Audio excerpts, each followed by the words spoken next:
Allahumma salli wa sallim wa barik ala sayyidina wa habibina wa syafi'ina Muhammad ibn Abdullah wa ala alihi wa ashabihi wa man tabi'ahum bi ihsanin ila yaumil qiyamah. Wa la hawla wa la quwwata illa billah. Rabbi shrah li sadri wa yassir li amri wa hlul 'uqdatam min lisani yafqahu qawli. Amma ba'd, para alim, para ulama, sepuh bini sepuh yang saya muliakan, wabil khusus takmir Masjid Darul Hijrah, sedaya jamaah Masjid Darul Hijrah, dan pemirsa rahimakumullah. Pertama dan utama bersyukur kehadirat Allah atas izin Allah, atas ridha Allah. Kita sama-sama berkumpul dalam keadaan sehat walafiat. Insyaallah semuanya diberkahi oleh Allah sehingga membuat kita bahagia, lancar usaha kita, sembuh segala sakit kita, sehat walafiat sekeluarga, barakah dunia ngantos akhirat kita, barakah maslahah fid din wad dunya wal akhirah. Ala hadini as-salihah bi du'ai mustajabah bi barakatil Fatihah. A'udzubillahi minasyaitonir rajim. Bismillahirrahmanirrahim. Alhamdulillahirabbil alamin arrahmanir rahim maliki yaumiddin. Iyyaka na'budu wa iyyaka nasta'in ihdinas siratal mustaqim. Shiratal ladzina an'amta 'alaihim ghairil maghdubi 'alaihim waladdallin amin. Shalawat ma'assalam kita haturkan kepada Nabi kita Muhammad sallallahu alaihi wasallam. Jamaah sekalian rahimakumullah, kali ini sesuai dengan request Abah Fathur dan Takmir terkait dengan tafsir surah Al-Maidah ayat 3 dan 4. Kali ini kita cicil ayat 3 dulu ya, karena ayatnya cukup panjang dan ada beberapa poin dalam hal ini nanti ya. Baik, bismillahirrahmanirrahim. Hurrimat alaikumul maitatu wad-damu wa lahmul khinziri wa ma uhilla li ghairillahi bihi wal munkhaniqatu wal mawqudatu wal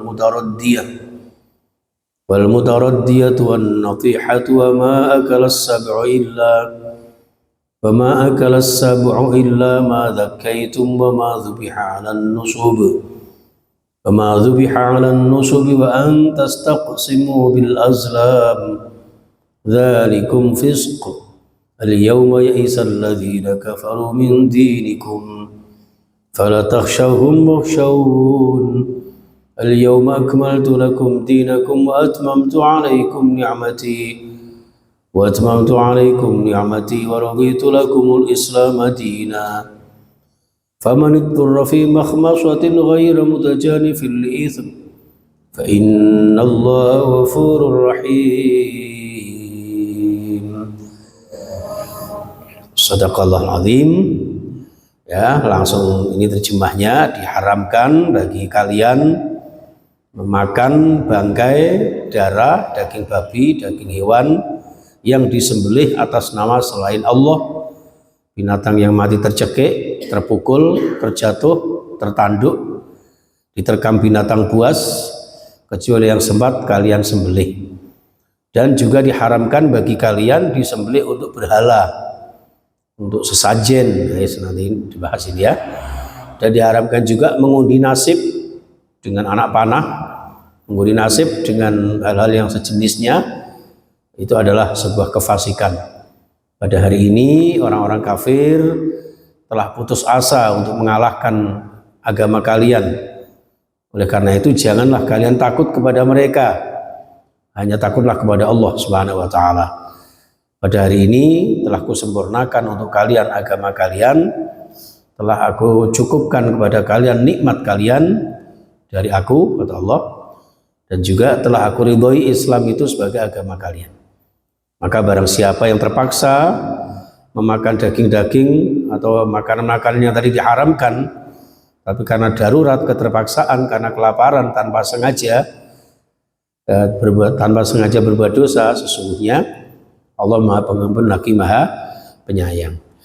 Jamaah sekalian rahimakumullah, surat ini termasuk surah yang turun sebelum Rasulullah hijrah atau sebelum Rasulullah datang ke kota Madinah atau sesudah datang ke kota Madinah, maaf ya. Jadi termasuk surah Madaniyah adalah ketika Rasulullah sudah hijrah ke Madinah. Ini yang turun ketika Rasulullah sedang haji wada. Ketika itu beliau naik unta, karena waktu itu belum ada Toyota, ya, belum ada pesawat Garuda. Jenengan sekarang bisa naik pesawat Garuda. Sekarang ini lagi tren orang-orang yang datang ke Tanah Suci menggunakan kendaraan pribadi, sepeda motor, sepeda ontel, bahkan ada yang berjalan kaki, ya. Baru-baru ini sekarang sudah sampai di Batam, penyeberangan itu Hendy sama Dani apa siapa itu yang tadinya anak ngepang, ternyata alhamdulillah insyaf sadar dan nggak tahu kenapa diimpeni sama almarhumah ibunya. Kalau kepengen sukses berhajilah atau datanglah ke Mekah. Dia mikir datang ke Mekah ini naik apa, nggak punya apa-apa. Akhirnya diputuskan jalan kaki dengan mengajak temannya. Itu jamaah sekalian. Ya, alhamdulillah banyak yang simpati dari seluruh Indonesia. Ya, itu. Juga ada teman kita umur 16 tahun dari Demak, Jawa Tengah. Ya, berangkat tanggal 7 Januari kemarin. Ya, itu jamaah sekalian. Jadi oleh karena itu bertekadlah kita untuk datang ke Tanah Suci, ya, selama kita masih ada di dunia ini. Di dunia ini ada 3 panggilan. Satu panggilan sholat hayya alas sholat. Yang kedua panggilan ke Tanah Sucinya. Dan yang ketiga panggilan almarhum. Ya. Tuh. Baik, jemaah sekalian, jadi Rasulullah ketika sedang haji wada itu mengendarai unta, hampir saja untanya itu ceklek, wis gampang ini, ya, saking beratnya wahyu yang diterima oleh Rasulullah tersebut. Nah, ayat 3 surah Al-Maidah ini ternyata ayat yang terakhir turun dalam masalah hukum halal dan haram. Jadi barangkali masih ada ayat-ayat selain ini, tapi tidak membahas secara spesifik mengenai hukum syariat halal haram terhadap makanan minuman. Sekaligus ayat ini juga menegaskan tentang kesempurnaan agama Allah. Ya, tuh. Sedangkan asbabun nuzulnya, sebab-sebab turunnya ayat ini jamaah sekalian, ya, bahwa ayat ini turun di hari Arafah, ya, haji wada yang sesudahnya tidak turun lagi. Sebagaimana diriwayatkan Asma bin Umais menceritakan waktu itu beliau menyampaikan, aku ikut bersama Rasulullah waktu berhaji itu. Ketika sedang berjalan tiba-tiba malaikat Jibril mendatangi beliau dengan membawa wahyu. Maka Rasulullah membungkuk di atas untanya itu, ya, jadi saking beratnya ayat itu sampai membungkuk beliau, ya, sehingga untanya hampir tidak kuat menopang Rasulullah. Seperti itu. Ya, pernah juga dalam riwayat lain seorang Yahudi, ya, yang datang dan matur kepada sahabat Umar bin Khattab radhiyallahu anhu. Ya Amirul Mukminin, wahai Umar sebagai Amirul Mukminin, pemimpin, presiden, sesungguhnya engkau telah terbiasa membaca ayat dalam kitabmu, kata orang Yahudi. Nah, seandainya hal itu diturunkan kepada kami, orang-orang Yahudi, niscaya kami akan menjadikan hari raya ketika turunnya ayat tersebut, terutama ayat 3 ini. Jadi saking istimewanya ayat ini, orang Yahudi yang notabene non muslim itu mengakui kedahsyatannya jamaah sekalian. Ya, mengakui kehebatan, keberatan ayat ini, kedahsyatannya ayat ini. Sehingga orang Yahudi ini nggak pernah mendapatkan ayat seperti di Al-Quran ini. Seandainya orang Yahudi mendapatkan wahyu seperti ini, maka saat hari turunnya itu akan dijadikan sebagai hari raya. Ya. Nah, sahabat Umar menanyakan, ayat apa itu? Lalu orang Yahudi membaca, A'udzubillahi minasyaitonirrajim, al-yauma akmaltu lakum dinakum wa atmamtu alaikum nikmati. Sampai di situ. Jadi potongan ayat ini jamaah sekalian, Ya, al yauma akmaltu lakum dinakum. Hari ini telah aku sempurnakan bagi kalian agama kalian. Menggambarkan betapa orang Yahudi tersebut mengakui kemahasempurnaannya Allah sehingga menurunkan agama yang paling sempurna, yaitu Islam yang mulia. Wa atmamtu alaikum nikmati, tidak ada nikmat yang paling sempurna kecuali nikmat yang diturunkan kepada orang-orang yang bertakwa. Itu orang Yahudi. Jadi sebetulnya banyak orang-orang non Muslim itu yang tahu tentang ajaran-ajaran Islam itu banyak. Ya, itu. Ini sudah terjadi sejak masa Rasulullah Shallallahu Alaihi Wasallam. Itu seperti itu. Umar bin Khattab kemudian mengatakan, wallahi demi Allah, sesungguhnya aku benar-benar mengetahui ayat ini diturunkan kepada Rasulullah di sore hari, di hari Arafah, pas di hari Jumat. Ya, berarti apa? Betul kata Yahudi, seandainya Yahudi mendapat ayat ini, jamaah sekalian, akan dijadikan hari raya. Ternyata pas banget bahwa ayat itu diturunkan pas hari Arafah. Hari Arafah itu sore, malamnya hari apa? Malamnya hari apa? Hari raya Idul Fitri. Idul Adha, Idul Adha. Idul Hajj nek cara wong Jawa bodo besar. Ya, hari raya Akbar. Jadi pas banget ayat ini memang diturunkan Allah Subhanahu wa taala, saking sempurnanya ayat ini diturunkan tidak di hari sembarangan, melainkan di hari yang sangat dirayakan, sangat dimuliakan. Di hari Arafah, pas di hari Jumat lagi, di mana hari Jumat adalah Sayyidul Ayyam, tuannya ya hari dalam setiap sepekan atau seminggu. Itu jamaah sekalian. Ya, baik, kita kaji tafsir surah Al-Maidah ayat 3. Ya, ini mohon maaf saya sarikan dari beberapa tafsir ya Pak ya. Karena kalau ngaji tafsir satu persatu nggak mari-mari ya, apalagi sebulan 2 kali. Ini yang pertama Ibnu Katsir. Ibnu Katsir ini aja saya dulu 1 bulan penuh Ramadan khataman dengan membaca singkat, padat, cepat oleh kiai saya Ibnu Katsir. Itu aja hampir nggak cukup waktunya. Ya. Kemudian tafsir fi Dilalil Quran ya, Imam Al-Qurtubi. Kemudian tafsir Al-Azhar, banyak sudah kenal ya, Buya Hamka. Dan juga ada tafsir Al-Munir. Di samping juga tafsir Jalalain, tidak saya sebutkan di sini. Karena tafsir Jalalain itu sebetulnya bukan tafsir tapi kosakata, tafsirul mufradat. Itu sekedar tahu aja. Okay? Baik. Dari 4 atau 5 tafsir ini jamaah sekalian dapat dirangkumkan ada beberapa poin ya. Kalau nggak salah ada 5 atau 6 ya. 6 poin ya yang akan kita bahas di ayat ini. Yang pertama, poin pertama menyangkut masalah larangan mengkonsumsi yang haram. Dari potongan ayat yang pertama, khurrimat alaikumul maitatu waddamu wa lahmul khinziri wa ma uhilla li ghairillahi bih wal munkhaniqatu wal mawqudatu wal mutaraddiyatu wan natihatu wa ma akalas sab'u illa ma dzakaitum wa ma dzubiha 'alan nusubi. Ya, jadi yang pertama, jadi diharamkan bagi kalian dan sebagainya tadi ya. Yang pertama al-maitah. Yang diharamkan kepada kita yang pertama adalah al-maitah. Ini dari poin pertama ke 1 terkait dengan yang diharamkan Allah adalah bangkai. Bangkai itu apa? Bangkai itu hewan yang tadinya halal tapi matinya tidak melalui penyembelian atau tidak melalui perburuan, di mana perburuan itu dengan konsep proses seperti penyembelian. Ngapunten, barangkali Pak Muadzin siapa namanya?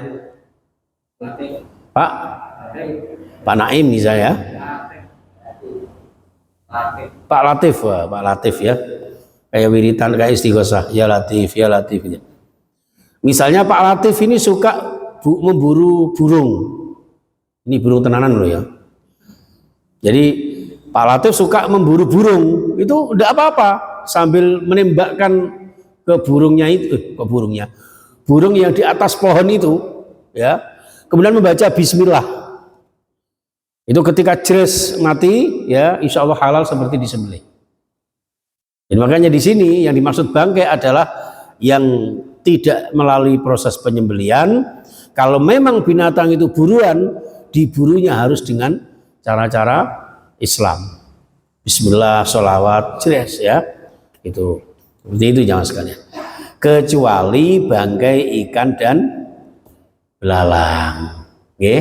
Uhillat lana maitatani, kata Rasulullah, dihalalkan bagi kami, bagi kita semua, maitatani, dua bangkai, wadamani, dan dua darah. Fa'ammal maitatani, maka adapun dua bangkai yang dihalalkan, falhutu wal jaradu, yaitu cukok ikan, belalang. Belalang bahasa Maduranya apa? Belalang ya. Nek wong walang, weleng. Wong Jawa kan walang ya. Walang. Jadi tak kira W itu kan B biasanya orang Madura, balang tak kira gitu ya.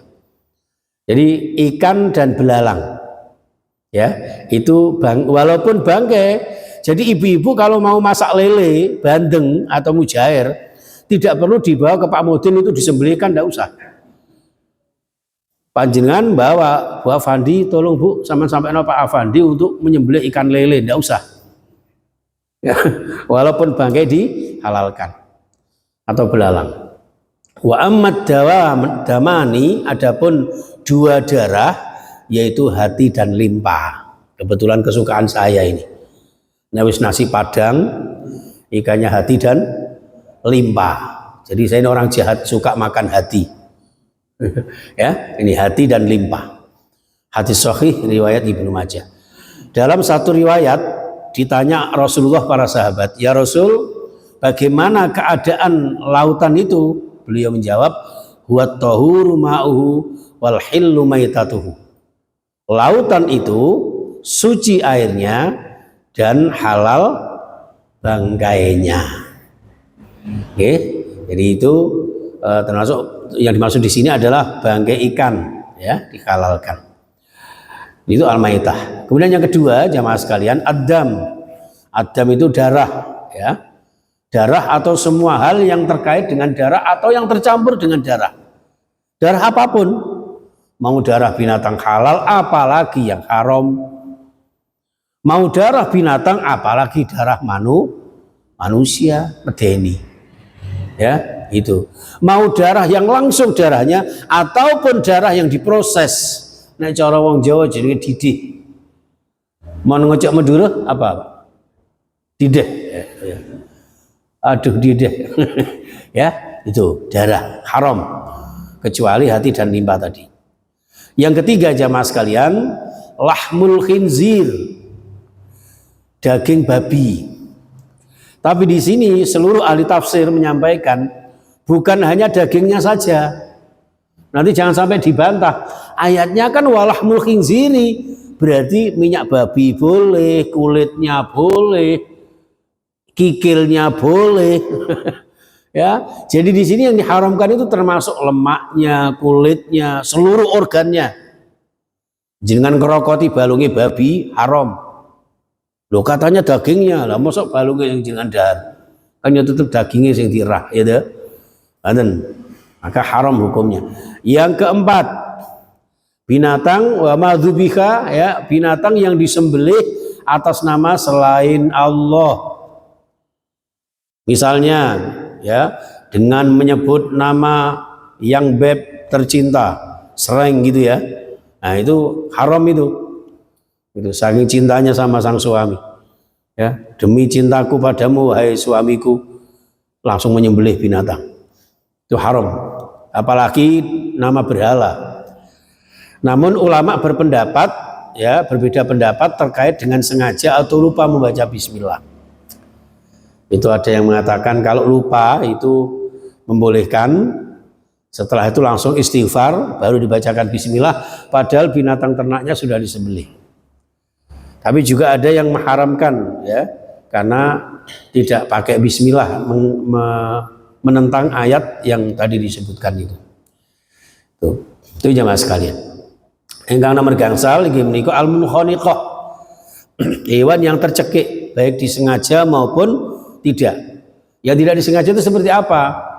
Misalnya panjenengan saking akeh binatang kurban di depan, panjenengan taleni ya, didekek teng cagak, ternyata di luar sepengetahuan panjenengan kambingnya itu budi. Bukan Mas Budi loh ya, Budi itu beda ya. Umek kayak ngoten kakean tingkah, lah akhirnya tercekik lehernya dengan tali tamparnya itu, mati. Maka itu termasuk mati tercekik, itu haram hukumnya. Ya, tuh. Kemudian yang keenam al-mauqudzah. Hewan yang mati karena terpukul dengan benda yang tidak tajam tapi mematikan. Nah, peso kan karuan gitu. Misalnya terkena apa itu benda tajam, besi gede atau gimana, ya itu termasuk haram. Yang ketujuh al-mutaraddiyah, hewan yang mati karena terjatuh, ya terjatuh mati haram. Yang kedelapan an-natihah, hewan yang mati karena ditanduk binatang lain, ya tuh sundang-sundangan lalu mati, itu haram.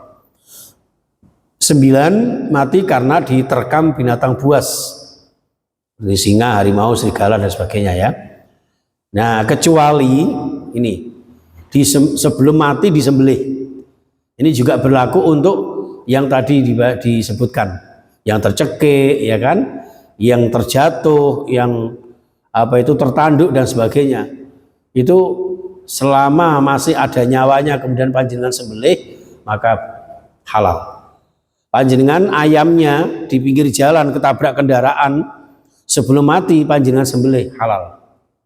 Tapi kalau sudah mati ketika tertabrak ya kemudian mati ya saat itu namanya bangkai, itu haram hukumnya. Ya, yang ke-10 binatang yang disembelih untuk berhala, dijadikan kurban untuk berhala, jin dan sejenisnya. Ini yang sering ditanyakan di masyarakat, itu bagaimana hukumnya kalau menyembelih binatang untuk sesajen, ya kita cari dulu makna sesajen itu apa secara etimologi. Kalau sesajen yang dimaksudkan adalah untuk korban makhluk-makhluk gaib, karena di Jawa itu juga dulu dilatar belakangi oleh animisme, ya kan, kepercayaan kepada roh-roh halus misalnya, itu haram hukumnya. Makanya ngapunten kalau panjenengan mengadakan sedekah bumi, hati-hati yang sering mengadakan sedekah bumi. Itu usahakan pastikan binatang yang disembelih tetap karena Allah, disebutkan nama Allah. Jangan menyembelih sapi kerbau untuk sedekah bumi, yang dimaksudkan adalah terima kasih kepada arwah leluhur yang telah mendahului kita. Itu haram hukumnya, Pak. Apalagi setelah disembelih ndasnya, kok sawangan ndasnya rek? Apa ya, kepalanya di apa itu Pak? Nah, dilarung atau dipendem, ya, haram plus itu, ya, haram karena untuk arwah yang telah mendahuluinya. Yang kedua karena kesia-siaan membuang sesuatu yang berharga yang dimuliakan oleh Allah, yang harusnya panjenengan nikmati dengan baik, panjenengan sia-siakan. Innal mubadzirina kanu ikhwanash sayatin. Berarti dulure setan. Ibu-ibu muni setan kok delok aku. Nah, coba. Nah, ini hati-hati. Kanu ikhwanash sayatin. Lah ya aku yang gumun kok wong ndas lho dipendem dilarung. Lah dikekno aku lho Pak, anakku geragas kabeh. Ya, kikile barang dibuaki, ya Allah emane rek jenengan niku nek kikil niku tenan saestu. Kula niku muni kikil niku kaki tur sikil niku kikil. Ya, lho ngoten niku. Jadi itu makanya diharamkan tuh karena itu. Ngoten, ya. Diharamkan karena itu. Itu kita bahas ayat yang mengandung poin pertama, nggih. Larangan terkait dengan binatang-binatang haram. Dari ayat ini jamaah sekalian muncullah fikih terkait dengan haram halalnya makanan dan minuman. Sehingga para ulama ya menyebutkan haram itu ada 2 jenis, bahkan ada 3 jenis. Yang pertama, memang binatang atau jenis makanannya itu yang haram. Yang kedua, ya, sebab musababnya binatang itu atau makanan itu yang haram. Yang ketiga, proses pengolahannya. Ya, jadi seperti itu. Ini jamaah sekalian. Makanya satu ayat bisa menjadi berbagai macam hukum syariat. Oke, sekarang poin yang kedua dari ayat ini. Ya, dari surah Al-Maidah ayat 3 ini, poin yang kedua adalah larangan mengundi nasib. Wa antastaqsimu bil azlam dzalikum fisq. Ya, diharamkan bagi kalian ya mengundi nasib karena itu adalah kefasikan, kerusakan agama. Nah, punten jamaah sekalian, kita lihat bahwasanya mengundi nasib ini dalam bahasa Arabnya dari kata zulam, yaitu anak panah. Jadi waktu itu orang jahiliyah dulu, Bapak Ibu, itu kalau mengundi nasib itu ada 3 panah, 3 anak panah. Yang pertama tulisannya itu dilakukanlah panah, anak panah yang kedua bertuliskan janganlah kalian lakukan, dan yang ketiga anak panah itu bertuliskan apa itu kosong, ya, tidak ada tulisannya apa-apa. Nah, 3 panah ini ya, jenengan misalnya jerat terkena melakukan sesuatu, ya lakukan. Jadi misalnya ada tulisannya, kalau nanti jenengan manah kok kena tulisan dapat uang 1 miliar gitu ya, nah berarti dapat 1 miliar. Tapi kalau tidak ya tidak. Kalau misalnya ketemu dengan ditembak kok ketemu dengan tulisan yang nggak ada apa-apanya, ya tempat yang nggak ada tulisannya apa-apa, maka harus mengulang. Itu sistemnya seperti itu. Nah, dalam hal ini jamaah sekalian, sesuai dengan perkembangan zaman, maka mengundi nasib dengan dadu dan semacamnya. Dulu ada togel ya Pak ya. Nah, togel. Kemarin ditoto mogel-mogel itu. Jadi banyak ramalan-ramalan, bahkan dukun-dukun laris waktu itu ya. Itu haram. Gitu. Oleh karena itu, kadang-kadang orang itu kalau untuk memantapkan sesuatu itu pakai niku Pak. Ya, termasuk niku ngapunten. Panjenengan kalau ada suara tokek itu ya. Tokek api, tokek elek, ngoten nggih. Itu haram itu. Hati-hati. Termasuk panjenengan keceblokan cecek. Waduh, keceblokan cecek itu bahaya, tidak boleh. Karena apa? Yang memberi manfaat atau madarat siapa? Hanya Allah Subhanahu wa taala. Itu jemaah sekalian rahimakumullah ya. Oleh karena itu, kalau panjenengan misalnya mengalami keraguan, kebimbangan ya dalam suatu urusan, sholatlah istikharah. Ada pilihan melalui sholat, mohon petunjuk dari Allah Subhanahu wa taala. Itu jamaah sekalian rahimakumullah. Baik, berikutnya adalah poin yang ketiga. Ayat ini membicarakan masalah terkait keputusasaan orang-orang kafir. Yaitu di ayat al-yauma ya'isal ladzina kafaru min dinikum fala takhshawhum wakhshawun. Ya. Jadi pada hari ini orang-orang kafir berputus asa ya, karena tidak bisa mengalahkan Islam dan kaum muslimin. Oleh karena itu umat Islam tidak usah takut sama orang-orang kafir. Ya, tapi takutlah kepada Allah Subhanahu wa taala. Ayat ini turun saat umat Islam banyak meraih kemenangan. Setiap kali perang menang, setiap kali perang menang. Termasuk yang terbesar adalah Fathu Makkah. Ya, membuka apa itu barikade yang begitu kuat. Ya, dengan perkasa dari orang-orang kafir Quraisy ternyata bisa ditembus oleh Rasulullah dan para sahabatnya.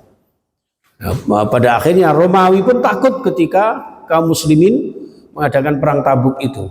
Maka tidak ada kekuatan di Jazirah Arab itu yang berani berhadapan dengan kaum muslimin. dengan kekuatan mereka. Orang-orang kafir yang tadinya ingin menghancurkan Islam, mengalahkan Islam, ternyata tidak mampu sehingga mereka mengalami keputusasaan. Dalam tafsir Dhilalil Quran disebutkan mereka telah berputus asa, tidak dapat membatalkan, mengurangi atau mengubah Islam. Allah tetap telah menyempurnakan agamanya dengan sempurna dan abadi selamanya. Al-Islam ya'lu wa la yu'la alaih.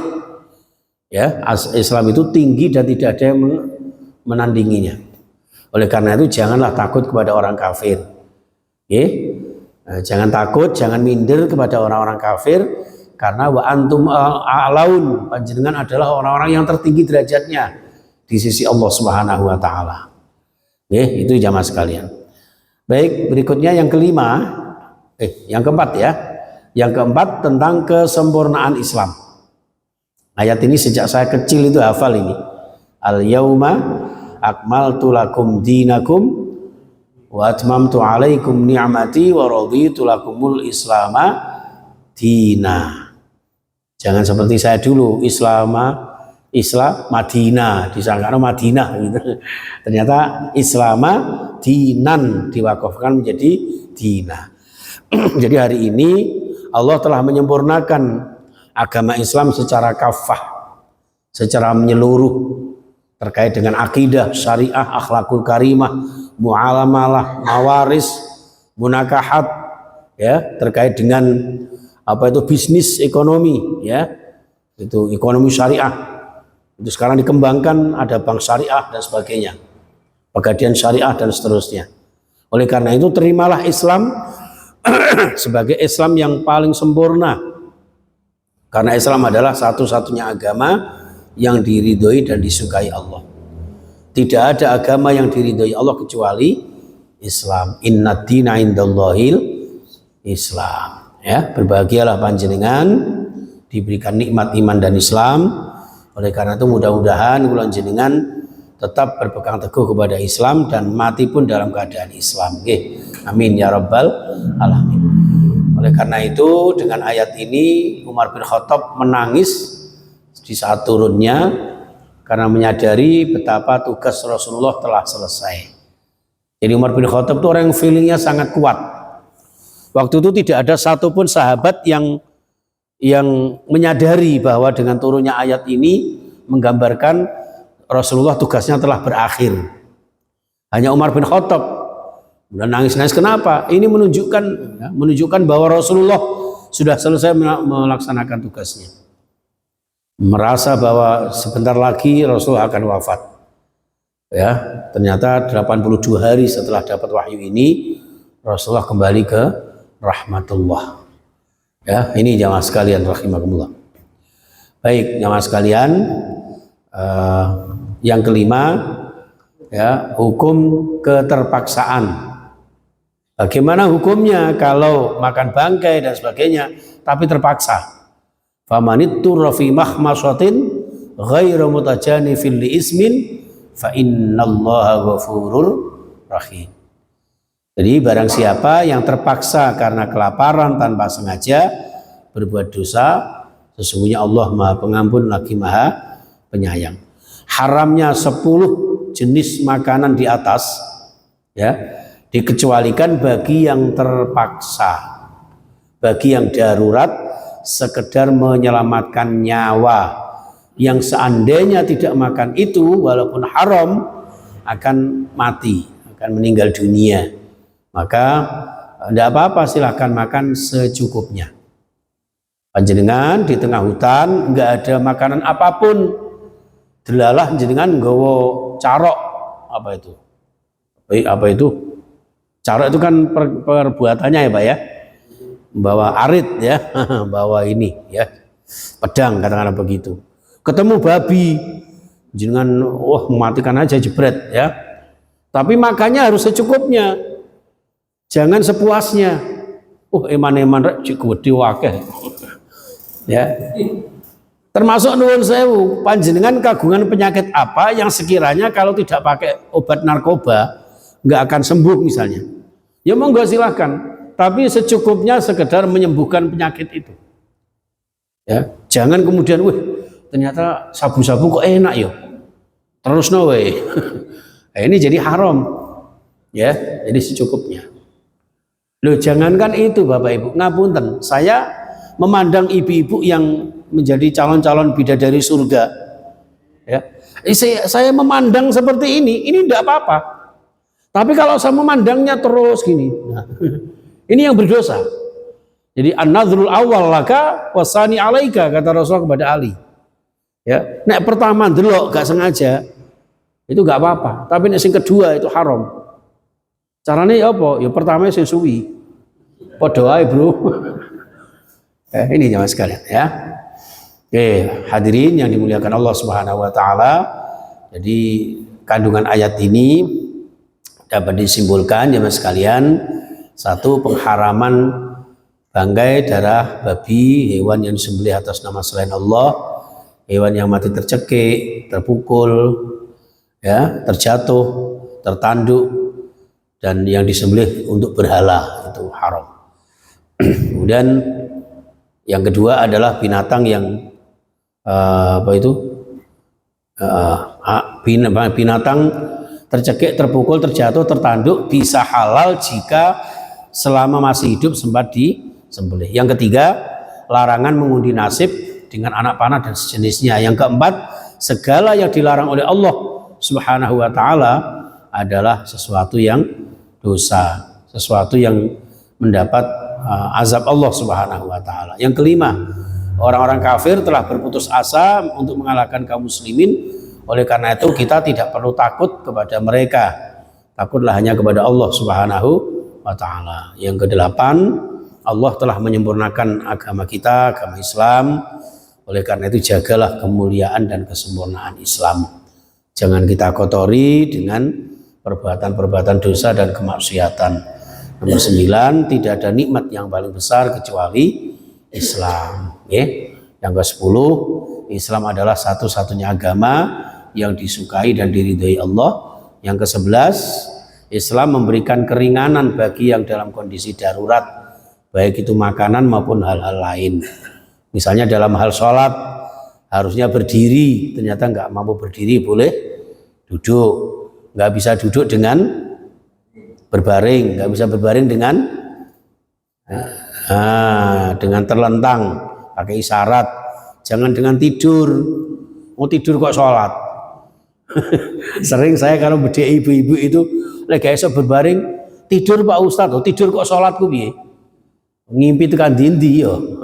Ya, berbaring terlentang dengan pakai isyarat. Yang ke-12 yaitu Allah Maha Pengampun lagi Maha Penyayang. Maka jikapun kula jenengan terpaksa pernah melakukan dosa, jangan putus asa. Tetaplah bertobat, mohon ampunannya. Insya Allah Allah Maha mengampuni kita sekaligus menyayangi kita sehingga kita menjadi orang-orang yang bahagia di dunia dan insya Allah calon-calon surga. Amin ya rabbal alamin. Makatan Bapak Ibu yang saya muliakan, mungkin belum bel tapi saya yakin ada beberapa yang mau tanya, monggo dipersilakan. Tore Bang, monggo. Iya. Terima kasih banyak. Assalamualaikum warahmatullahi wabarakatuh. Waalaikumsalam. Pertama-tama saya menyampaikan terima kasih atas kesempatan yang diberikan kepada kami. Pertanyaan kami adalah sehubungan dengan penjelasan Pak Ustaz beberapa. Yang baru pertama adalah untuk menyikapi saat ini kebanyakan kalau binatang yang tidak tidak membaca bismillah dengan nama Allah. Bagaimana menyikapi sekarang ini kan banyak soto ayam di pasar. Bagaimana itu untuk menyikapi bahwa itu disembelih secara benar? Kadang-kadang di film Shrek gitu. Iya. Saya sendiri kalau makan soto ragu, Pak. Iya. Ya, itu satu. Sotonya kayak aku ya, Pak. Satu, Pak. Iya. Yang kedua, saya sendiri menemukan itu di stasiun ada orang bawa, ternyata anjing. Bagaimana menyikapi anjing itu digunakan panda? Apa anjing? Anjing, Pak. Daging anjing, bukan daging anjing. Oh iya. Apa ditanya? Yang ketiga, ini mungkin di luar tema. Iya, iya. Sekarang ini kan bulan Rajab.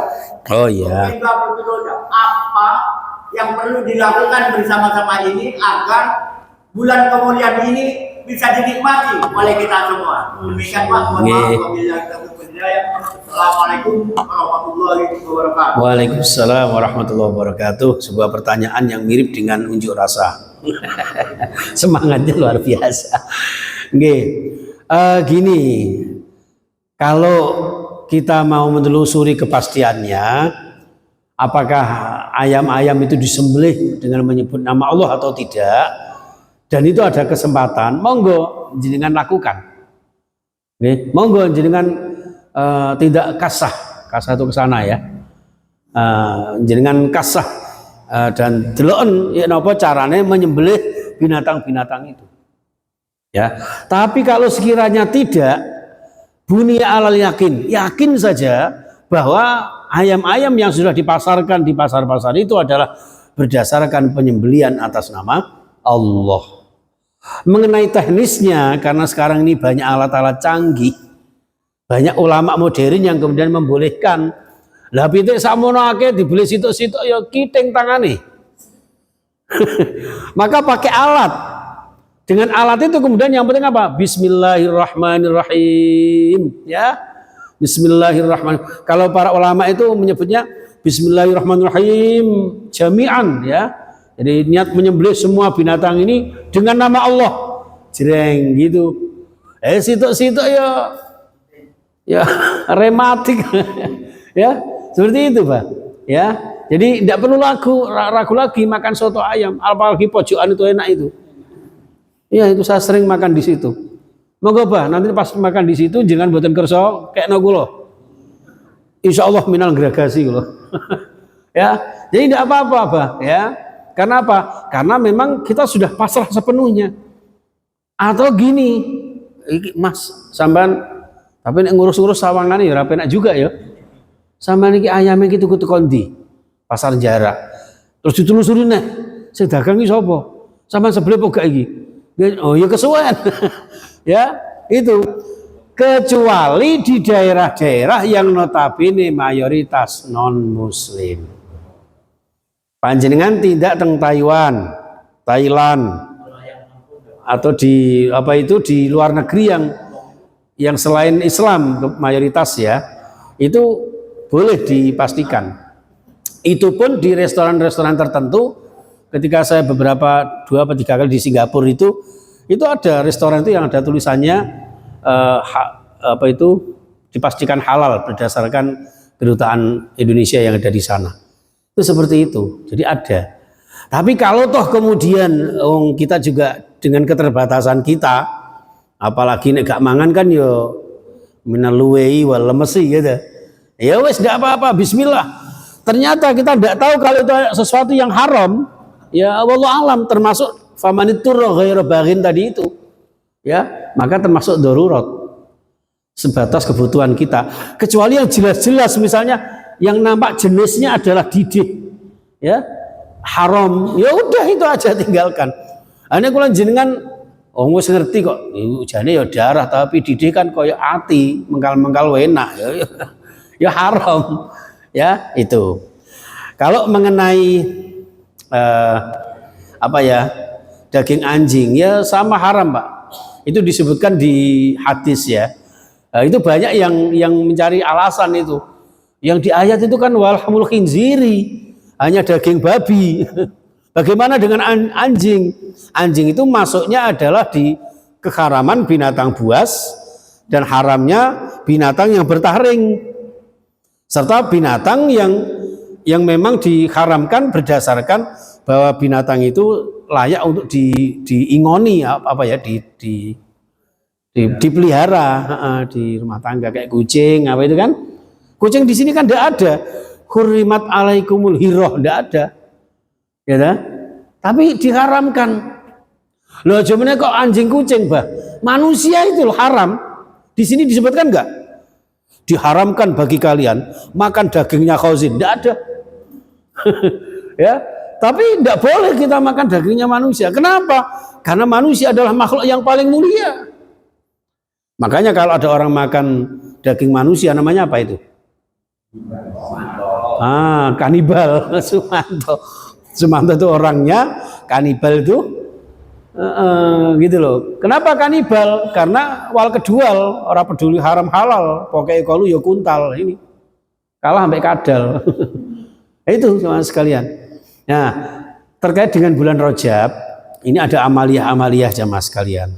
Yang jelas dalam hadis Abu Dawud itu disebutkan ketika masuk Rajab itu membaca doa yang sangat viral, sangat terkenal ya Pak ya. Allahumma apa Bu? Barik lana fima razaqtana wa qina. Malah perbadokan. Allahumma barik lana fi Rajaba wa Sya'ban wa balighna Ramadan. Kemudian ditambahi dengan waghfir lana dzunubana wa hasilna maqasidana. Itu tambahan karena disesuaikan dengan lagunya. Allahumma barik lana fi Rajaba wa Sya'bana wa balighna Ramadana. Sampai di situ. Tapi sampai di situ lagunya kan nggak enak didengar itu. Waghfir lana dzunubana. Disampaikan itu. Wa hasilna maqasidana waqdi hawaijana. Seperti itu. Itu termasuk juga baca istighfar, banyak bertobat, banyak amal solihah. Itu banyak syiar Islam. Bukan hanya tanggal 27 Rajab aja, Pak. Mulai tanggal 1. Termasuk juga memperbanyak puasa sunnah. Loh katanya dhaif Pak Ustadz, bahkan maudhu. Oke. Puasa Rajab memang dhaif hadisnya. Tapi kalau untuk afdhalul a'mal silahkan dilakukan. Nggak ada yang sia-sia, insya Allah ada pahalanya. Yang jelas tidak boleh itu kalau ketika berpuasa sambil goyang palapa, itu tidak boleh. Ya, atau puasa tapi puasa beduk. Nah puasa Rajab tidak apa-apa. Kalau sekiranya kula jenengan ragu karena hadisnya tidak sahih, monggo. Maksudnya puasa Rajab itu adalah puasa sunnah yang tidak biasa kita lakukan di luar bulan Rajab.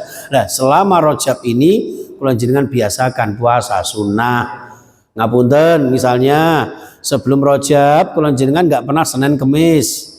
Gitu.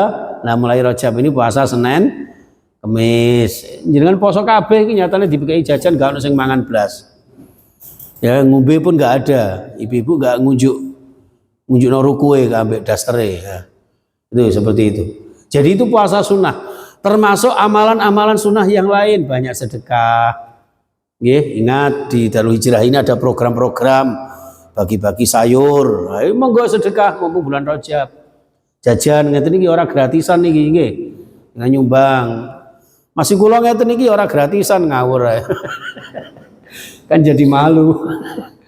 Seperti itu, Pak. Jadi mumpung Rajab ini, makanya Rajab itu dalam kitab Durratun Nasihin disebutkan 3 huruf.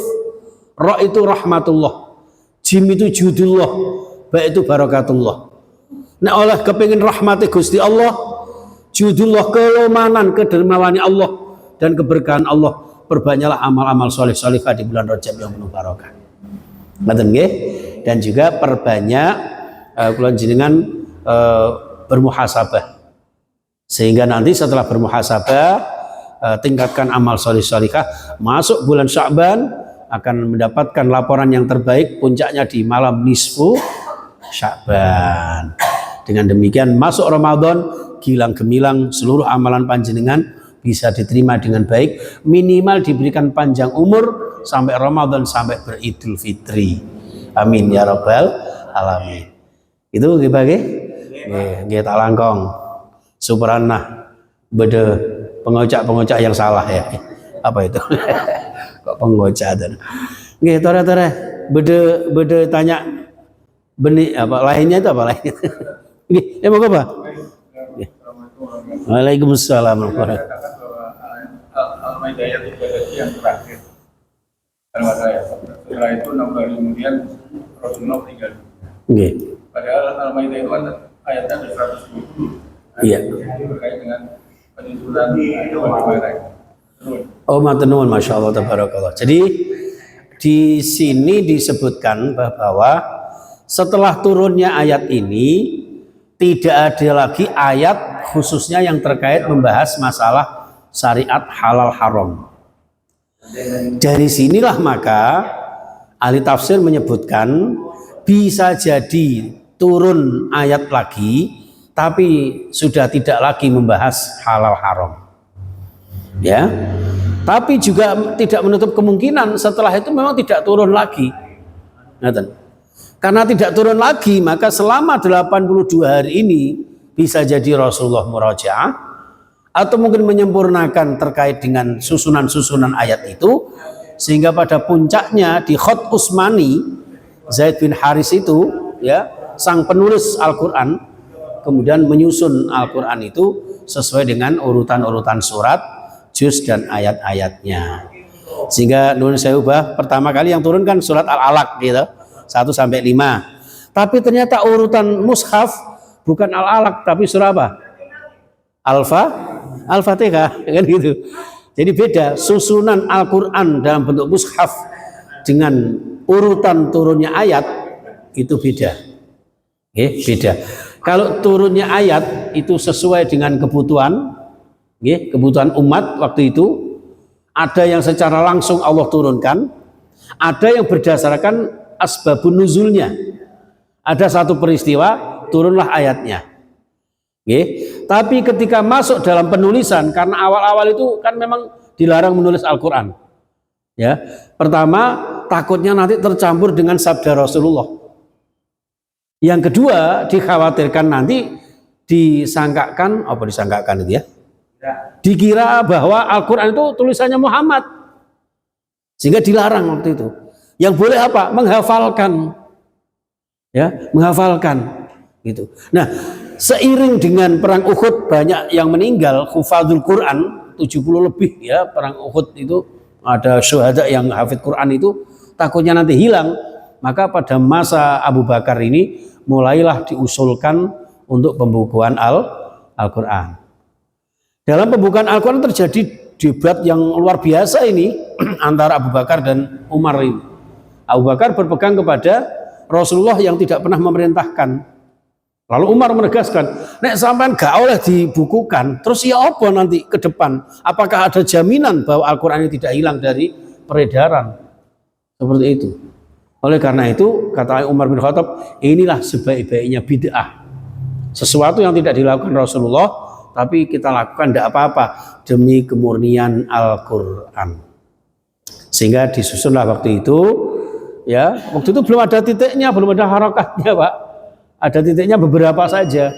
Ada namanya Abul Aswad Ad-Du'ali itu, ya, itu yang memberi tanda, ya, sampai kemudian muncullah Al-Lu'lu' itu yang menyebutkan ada harokat-harokat yang terkait dengan nahwu shorof, al-i'rab, ya, targhib, lughah, ya, badik, mantik, itu ada di Al-Quran semua.